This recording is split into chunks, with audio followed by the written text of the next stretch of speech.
Hello, and welcome to a new video. Wait, hold on. This isn't one of my normal videos where I make something stupid involving video games, is it?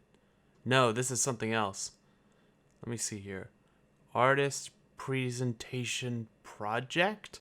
Ah, crap. Hello, and welcome to my artist presentation.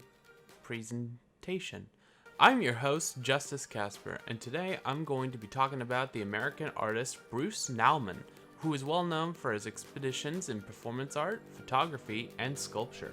Bruce Nauman was born in December of 1941 in Fort Wayne, Indiana. Growing up was different for him compared to most people, as he and his family would move constantly due to his father's job as an engineer for General Electric. Bruce studied mathematics and physics at the University of Wisconsin-Madison from 1960 to 1964, and then studied art at UC Davis from 64 to 65. After graduating, he lived in a vacant grocery store in San Francisco, where despite being alone and having lots of free time, he came to the conclusion that anything he did there could be art. He recorded most of his artistic efforts through camera, with some of the photos being of his drawn work or of his own body performing repetitive tasks.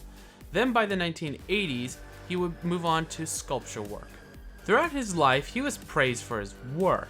He was featured in multiple expeditions such as the Nicholas Wilder Gallery in Los Angeles in 1966, the Leo Castelli Gallery in New York, and the Gallery Conrad Fischer in Dusseldorf in 1968, and the Philadelphia Museum of Art in 2009, just to name a few.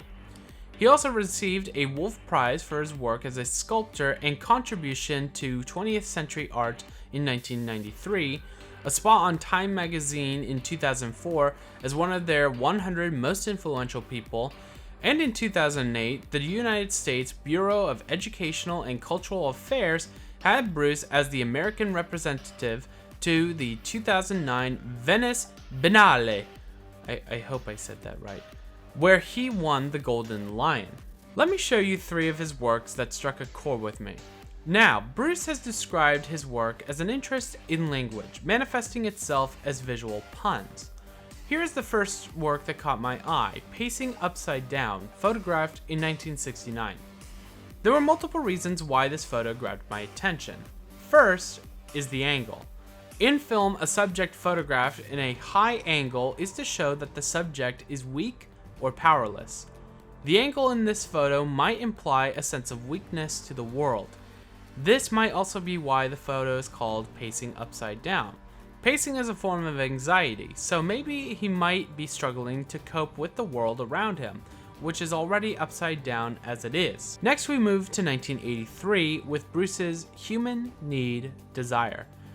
There are a couple of reasons why this piece also caught my attention. One is that it's neon signs, and I personally love neon signs. They're beautiful to look at with their clean, bright glow. But it's not just the neon. Look at both the human signs. They're both upside down. Same with the dream and hope signs. Maybe there's an implication that those are unachievable to humans. It's a counterlogical idea where it's just that, an idea. And then there's the two right side up signs, need and desire. Are they right side up because those two words are the most important aspects of life? To find a need, to have a desire? Is desire and need the same thing? Lastly, let's look at his 1993 sculpture, Think. Now, this is a really weird and confusing piece to me because a major part of me wants to look away and scoff at it, claiming that it's nothing of artistic value. But this made me challenge myself into figuring out some sort of meaning in this work.